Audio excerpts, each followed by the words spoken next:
Okay, nandiyan na yung doktor. Oh, bakit parang...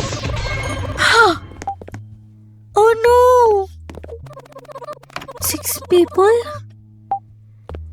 Akala ko matutulog na ako. Oh no! May ambulansyang darating! Ano? Ano ibig sabihin ba to? Hala, bakit siya natatakot? Teka lang.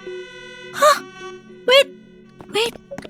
Teka, anong gagawin ko? Hindi ko alam ang gagawin ko. Ako lang mag-isa. 6 patients?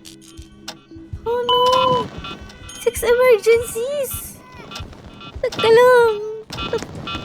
Okay. Panahin natin to. Nasa room number 1. Teka, tanggalin muna natin yung apoy sa katawan niya. Ayan na po. Nilagyan ka kita ng ointment. Mix. Ito. Ano natin ang DNA sample. Ito naman.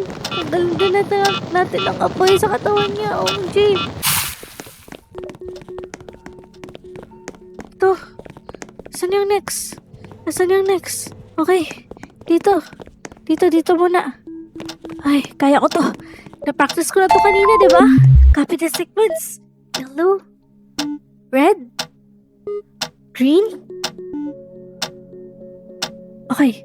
Yellow. Red. Green. Isa pa? Ano yung last? Wala, nakalimutan ko yung last. Room. Oh, may 32. Red. Yellow. Pink.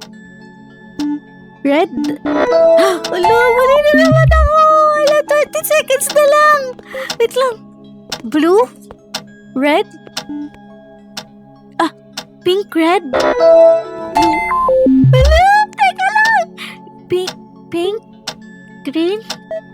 Yellow. Pink.